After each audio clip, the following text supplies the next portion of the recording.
Hey there folks, Uncle Troy today with a fail video. I'm recording this from in bed, as you can see, because it's kind of a stay in bed kind of day. I just don't feel like getting up and doing anything really time consuming or energy consuming. I'm just going to kind of lay in bed and nap today, because I spent the last 2 days getting my computer working again. Long story short, and if you know me, short stories just aren't in the picture, so it's going to be a long story anyway. But long story short, I bought a little USB doohickey, and after installing many drivers and much software, was able to get the little USB doohickey to do things that the manufacturer never intended for it to do. And I was pretty proud of that, that I was able to get this working. I only had to go through like several YouTube videos and several websites and download several files, till I finally got to the point where this was working. And flush with success, I tried to do some other stuff with some other USB doohickeys that I'd been putting off for a while. And somewhere during the process of installing USB drivers, I managed to get Windows where it would not boot anymore. And you say, how did you do that? And I said, I don't really know. I just know that at some point of installing drivers, it says you have to restart the computer to apply these changes. Do you want to do that now? Sure, clickety. And next thing I know, it's like several minutes have gone by and I'm still sitting there at the little the little Windows 7 animated flower sort of thing that, kind of, woo, and which is supposed to indicate it's loading, but it wasn't. So, after a few reboots, I finally let it go into, disaster recovery mode, so to speak, and it tried to make some changes and couldn't. So I'm stuck with a computer that won't boot. Well, no problem. I've got I've got various Windows 7 installation disks laying around. We'll just throw one in there. We'll repair the Windows 7 installation. Well, the problem is Windows 7 comes in several flavors. There's the 32-bit flavors, the 64-bit flavors. There's like Home Basic, Home Premium, Professional, Ultimate, Bacon Ranch, just all sorts of different flavors. And apparently the 2 or 3 disks that I had on hand for Windows, I'd load up, try to load recovery software, tell it, use the repair option rather than, a fresh install, and it would say it was the wrong version of Windows. The Windows versions didn't match. Put in a CD that has the proper Windows version. And I couldn't even upgrade to a different or newer version of Windows because the upgrade option requires you to have a working Windows computer because it needs Windows to be running for it to run the upgrade program. So whoever came up with that idea, please kill yourself for me. So went round and round for a while, and luckily the recovery console was able to give me a command line. I was able to use xcopy/s/something else star to copy everything off the boot drive onto another disk. So I had a complete backup of all my files, all my basically documents, videos, family portraits, home movies, that sort of thing. It also copied all the programs, but modern programs use hidden files and registry entries and stuff stashed in odd extra, they don't keep all the data with the program. So odds of me getting one of the more complex programs to work again is fairly small. So it's better just to go back to the original installation files and rerun the CDs, whatever. So I grabbed a Windows disk that I knew was good and wasn't installed on any other computers, started the installation, got to a certain point, almost completed, and realized it couldn't talk to the network port on the motherboard, the Ethernet port. And so whatever standard Windows drivers Windows was trying to use wasn't working. Well, okay, fine. Somewhere I've got the box that the motherboard came in, and it's probably got a CD that's got the drivers that lets it talk to the Ethernet port, the LAN port. So I had to run a program called CPU ID to get the exact motherboard model number, because it pops up when you first turn on the computer, but that's goes by so fast that you never get a chance to write down all 9 numbers or whatever. So it was like a gigabyte 970 slash ADJ something. It's way over there, I can't really read it, but the point being that it had the motherboard driver disk in it. Great, fine, dandy. Right underneath that was the Windows installation disk that came with that computer. So had I found that before I nuked and paved and started installing a different version of Windows, then I may have been able to do the repair and got the computer running again. So basically I stopped there, reformatted the drive again, and installed the version of Windows that first came with the computer. This is one of the few computers I have that I didn't buy parts and install, put everything together and build it myself. I let the computer geeks down at the local computer store build it for me. Basically, here's my credit card, here's your budget, have fun. And I gave them a few, small list of demands. Like I wanted an AMD processor instead of an Intel, NVIDIA graphics card because I just like those better, that sort of thing. So reinstall with the other, with the old version of Windows that was on it. Install the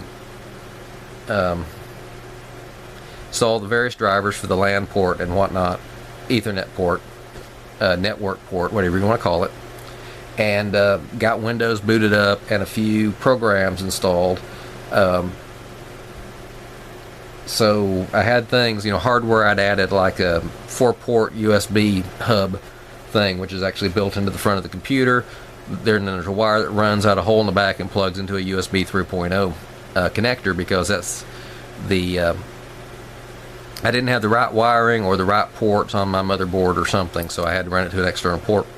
Now, when I first got that thing and plugged it in, it worked fine for USB 3.0 devices, but USB 2.0 devices plugged into it wouldn't be recognized. Wouldn't even make that little beep, sound saying that Windows had recognized it. And I remembered, oh, that's right, I had to download some motherboard drivers to get the USB 3.0 ports working properly, where they would recognize old USB 2.0 things. So that driver disk that came with the motherboard had some USB 3.0 drivers. Installed them, didn't work. So I went through the backup files that I'd copied over to the other disks to find the installation files. Oh, here's a different one. When it didn't work, it says, oh, here's the one that has a README file in it that I created myself that says this is the one that works, use this one. Well, installed those drivers, still didn't work. And actually I had to and I ended up was going to do this anyway, because I actually didn't format the disk before. I assumed Windows would do that when it did the install, and actually it put almost all the files I had before into a windows.old directory. But I'd already copied those to my mechanical storage drive, so I said, no, we want to completely wipe the slate clean and start fresh, just to make sure nothing bad carries over.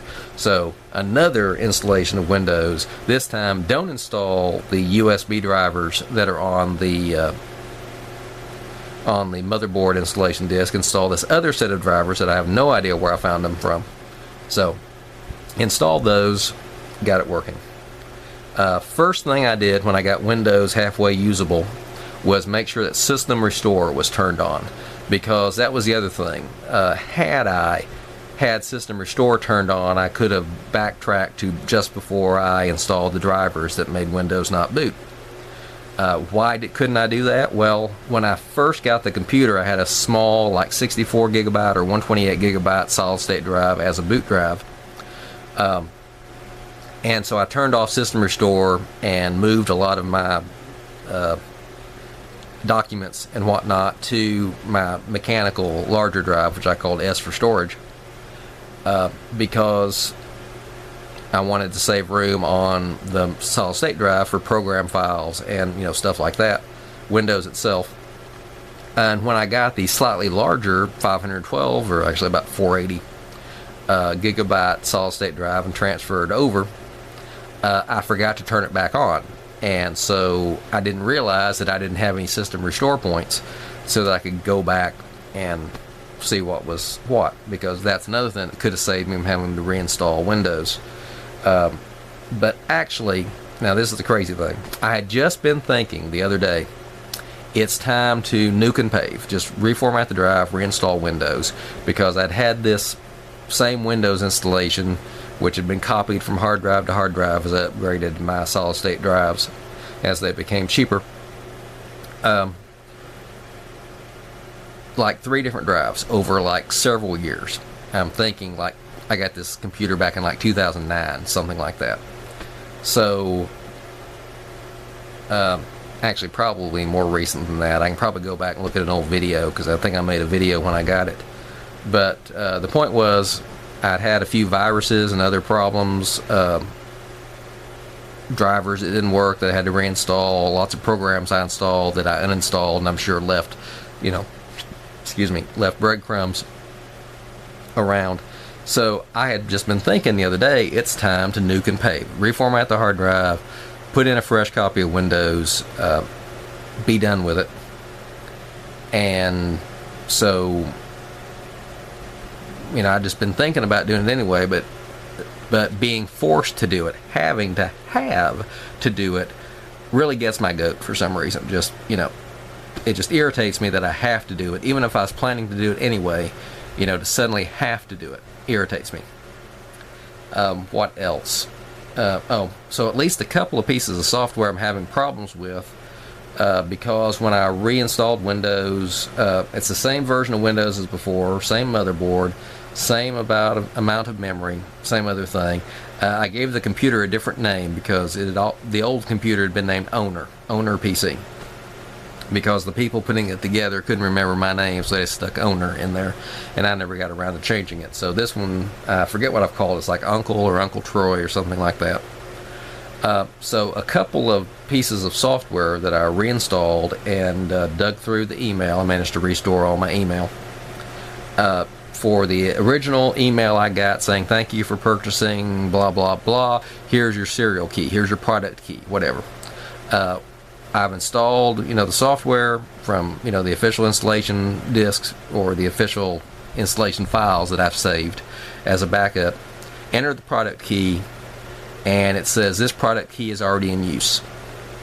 And what I think I did was, by reformatting the hard drive, reinstalling Windows, probably with some different settings, and changing the name of the computer, it now thinks I'm a pirate trying to use the product key on 2 different computers. And so I'm thinking of changing the name and seeing if that makes a difference, or go back to being Owner PC, or just have to email the people and say, hey, I had to reinstall Windows, reinstall your program, and now it's telling me I can't use that product key because it's already in use. So that's a little irritating, because I've got one, let's see, basically one of my video editing softwares, I can't use it at all because it hangs on the product key screen. And another, I'm on like day 18 of my 21-day trial. Actually, no, day 2 of my 20-day trial. Whatever. I got a 21-day trial and I've used it for 2 days now. Whatever that means. So, before I can use the video editor, I've got to contact those people. And sometime in the next 20 days, I've got to contact the other people. Actually, that's a little, it's called Sage TV. It's a thing I use to watch TV on my computer, records to the hard drive. Home theater PC, maybe is a better name for it. But I've got a whole computer dedicated to it. And then I use my main computer as a viewer just to watch the stuff. But the software that I installed on the main computer to watch the stuff is telling me I can't use that product key again because it's already in use on another computer.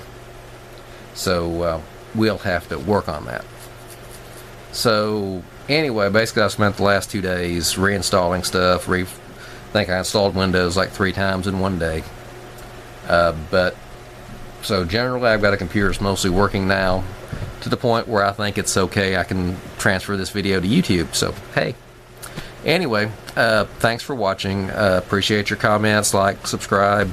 I'm trying to get up to 1,000 subscribers. Not there yet, but getting close. So, anyway, it's Uncle Troy signing out. Please have a good night.